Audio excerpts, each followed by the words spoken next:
It's week 18 of the most brutal military training program in the world, and Lieutenant Commander Sarah Chen is 30 seconds away from having her submarine career terminated forever. She's participating in the Royal Navy's infamous Perisher course, a 24-week program widely regarded as the toughest command course in existence, where over 50% of candidates fail, and there are no second chances, no appeals, and no mercy for those who crack under pressure.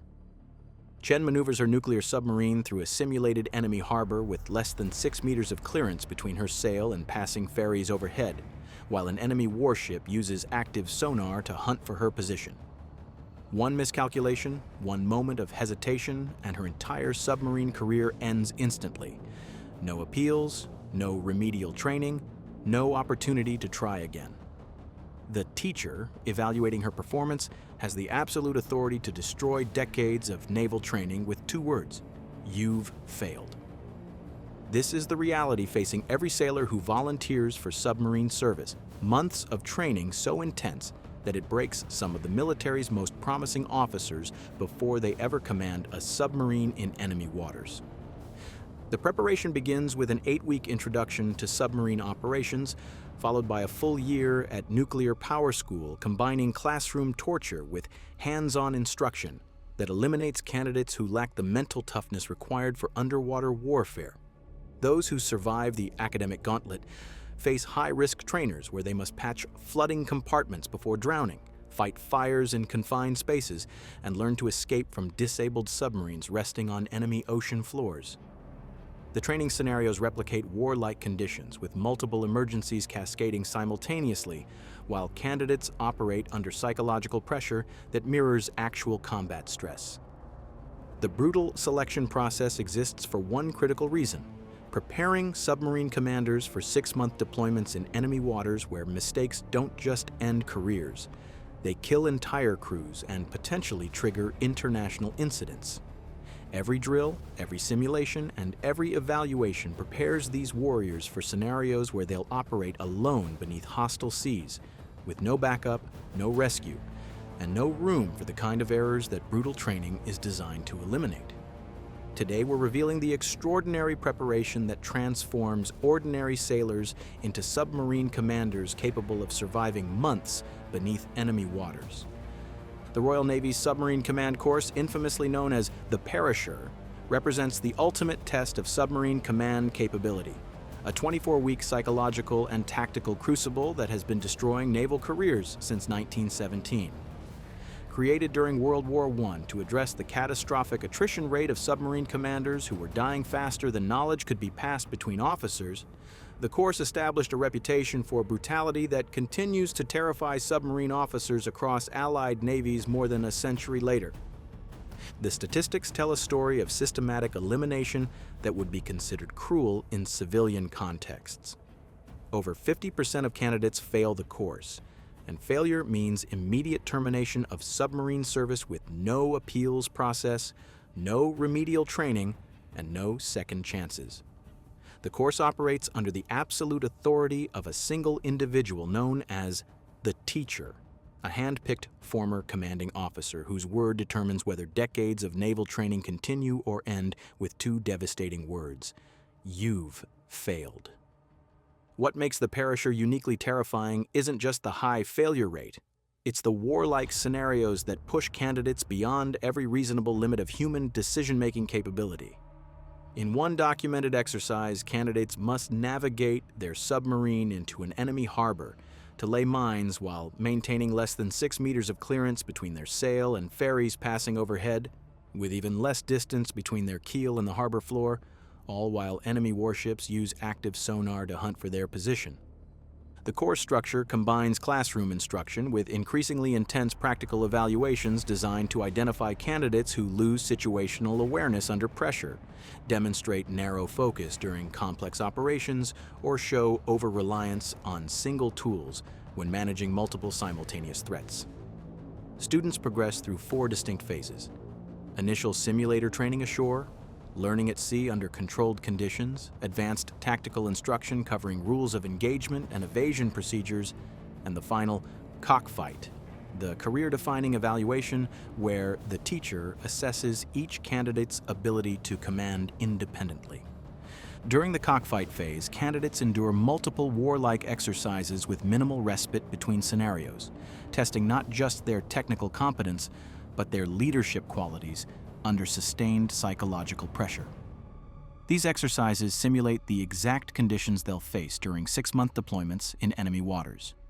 Intelligence gathering from hostile shore installations, evasion of enemy anti-submarine forces, and tactical decision-making while operating alone in contested maritime environments, where mistakes trigger diplomatic crises or crew casualties. The psychological pressure becomes so intense that some candidates suffer complete breakdowns, freezing during critical decision points or making errors that would prove fatal aboard operational submarines. These failures aren't considered weaknesses, they're necessary eliminations of personnel who lack the mental resilience required for submarine command in hostile waters, where hesitation kills crews and compromises national security objectives in ways that could reshape international relations. At the Naval Submarine School in Groton, Connecticut, sailors face 3 high-risk training systems that simulate the most deadly emergencies they'll encounter during 6-month deployments in enemy waters. Scenarios where crew survival depends on split-second decisions made, while underwater rescue operations remain impossible. These trainers don't just test technical competence, they identify sailors who panic under life-threatening pressure and eliminate them before they can endanger actual submarine crews operating beneath hostile seas.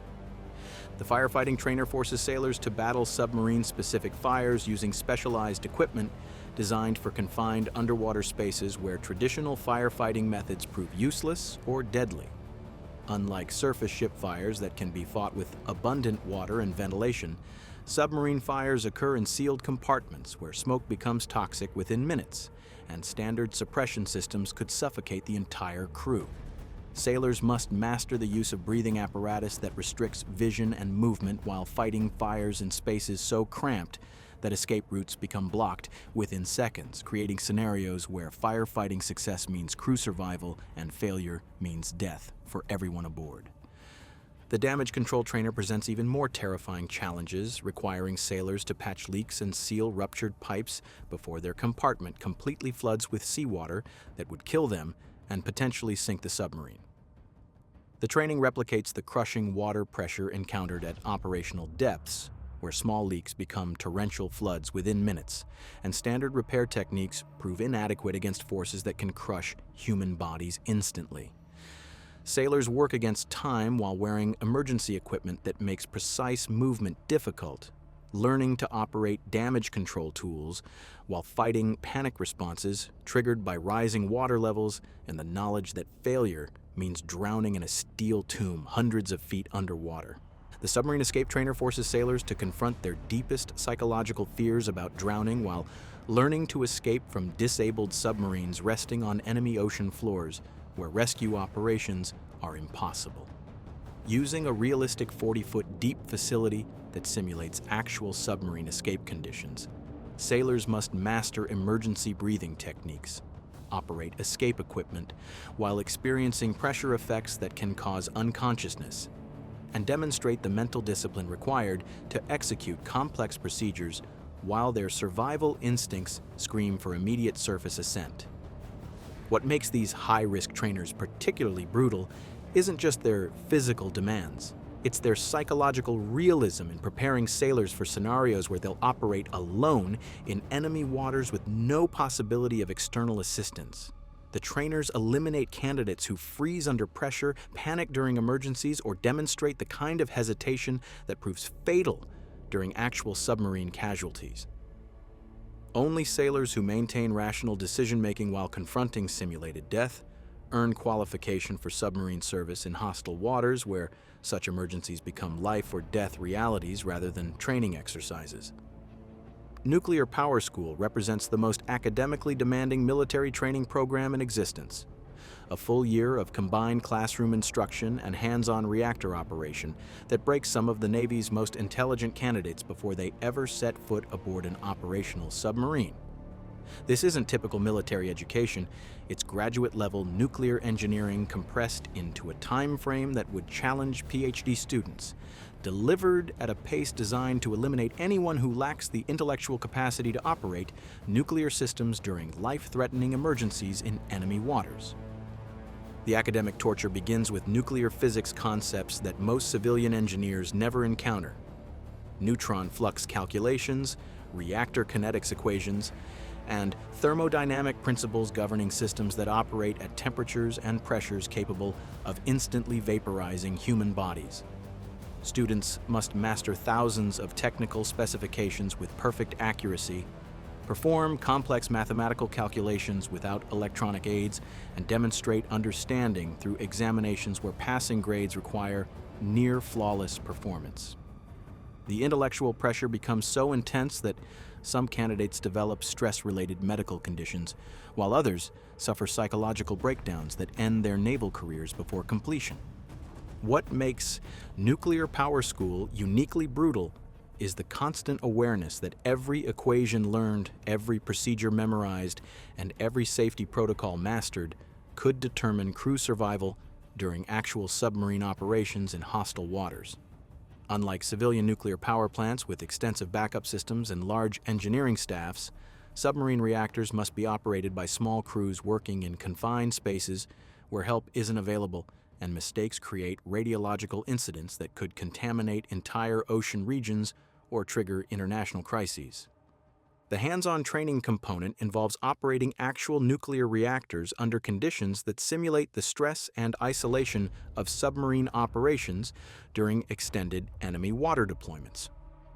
Students work with radioactive systems that could kill them through exposure, manage reactor startups and shutdowns that require precise timing and flawless execution, and demonstrate emergency procedures under psychological pressure designed to replicate combat stress. The training eliminates candidates who show hesitation when operating nuclear systems, confusion during emergency procedures, or the kind of intellectual limitations that prove fatal when managing atomic forces beneath enemy seas. Instructors at Nuclear Power School are former submarine reactor operators who've managed nuclear systems during actual combat deployments, and they're ruthless in identifying students who lack the mental discipline required for submarine nuclear operations. They create scenarios where single mistakes cascade into reactor emergencies, test students' ability to maintain rational thinking while managing nuclear systems under extreme pressure, and eliminate anyone who demonstrates the academic weaknesses or psychological limitations that could endanger submarine crews during extended operations in waters where nuclear incidents would have strategic consequences extending far beyond individual crew survival. The final phase of brutal submarine training occurs in advanced simulators that replicate actual combat conditions with such realism that experienced submarine veterans describe them as more psychologically demanding than many actual enemy encounters. These high-fidelity systems use real torpedo hardware and software interacting with precise ocean models to create training scenarios where tactical mistakes result in simulated crew deaths, submarine destruction, and mission failures that mirror the life-or-death consequences awaiting submarine commanders during 6-month deployments in hostile waters. The combat training begins with sonar contact scenarios that test operators' ability to identify and track enemy submarines while maintaining stealth in contested waters. Initial contact on submarine Sierra 45, bearing 345, announces the instructor as multiple sonar contacts appear simultaneously on student displays, forcing trainees to distinguish between enemy submarines, neutral merchant vessels, and friendly forces while operating under radio silence protocols that prevent confirmation of target identity. These scenarios replicate the exact conditions submarine crews face during extended enemy water operations where misidentification could trigger international incidents or result in friendly fire casualties. Advanced simulation training integrates multiple combat systems simultaneously, requiring students to coordinate sonar operations, weapons control, navigation, and communications while managing submarine systems under combat stress. The simulators can emulate up to 80 simultaneous surface and air contacts, creating information overload scenarios that test crews' ability to maintain situational awareness during complex tactical situations. Students must demonstrate proficiency in periscope operations, including accurate identification of enemy vessels while managing weather effects, lighting conditions, and the visual limitations imposed by enemy countermeasures. Mission rehearsal scenarios prepare submarine crews for extended intelligence-gathering operations that could last months while operating beneath enemy naval forces. The training includes surveillance of onshore installations, covert monitoring of enemy warship movements, and reconnaissance operations that require submarines to maintain undetected presence in hostile waters where discovery could compromise national security objectives. These scenarios test crews' ability to operate sophisticated surveillance equipment while maintaining the psychological discipline required for months-long missions where communication blackouts prevent external guidance. The networking capability of modern training simulators allows for team-integrated training where multiple submarine crews participate in coordinated exercises that simulate fleet operations in contested waters. These multi-platform scenarios prepare commanders for complex tactical situations where submarine coordination becomes essential for mission success, testing their ability to maintain operational security while coordinating with other submarines operating in enemy waters where communication intercepts could reveal submarine positions to hostile anti-submarine forces equipped with advanced detection systems designed specifically to counter American submarine operations. As we surface from this deep exploration into the most brutal military training program in existence, the extraordinary transformation of ordinary sailors into submarine commanders capable of surviving 6 months beneath enemy waters becomes undeniably clear. The statistics alone tell a story of systematic human elimination that would be considered cruel in civilian contexts. Over 50% of candidates fail the perisher course with no second chances. Nuclear Power School breaks some of the military's most intelligent officers through academic pressure that exceeds graduate-level engineering programs, and high-risk trainers eliminate sailors who demonstrate even momentary hesitation during life-threatening emergencies. This brutal selection process exists for one inescapable reason: the unforgiving reality of submarine operations in hostile waters where mistakes don't just end careers, they kill entire crews and potentially trigger international crises that could reshape global politics. Every drill mastered, every emergency procedure memorized, and every simulation completed prepares these underwater warriors for scenarios where they'll operate alone beneath enemy seas with no backup, no rescue operations, and no room for the kind of errors that training is specifically designed to eliminate through months of systematic psychological and physical pressure. The human cost of this preparation extends far beyond the training period itself. Candidates who survive the academic gauntlet of nuclear power school, the psychological torture of high-risk emergency trainers, and the career-ending evaluation of the perisher course emerge fundamentally changed by experiences that push human capability beyond reasonable limits. They've mastered nuclear physics concepts that challenge PhD students, demonstrated the ability to make rational decisions while confronting simulated death, and proven they can operate complex combat systems under psychological pressure that would break most civilians within hours. What makes submarine training uniquely demanding isn't just the technical complexity or the physical dangers. It's the constant awareness that every lesson learned prepares them for extended isolation in an environment where human beings were never meant to survive.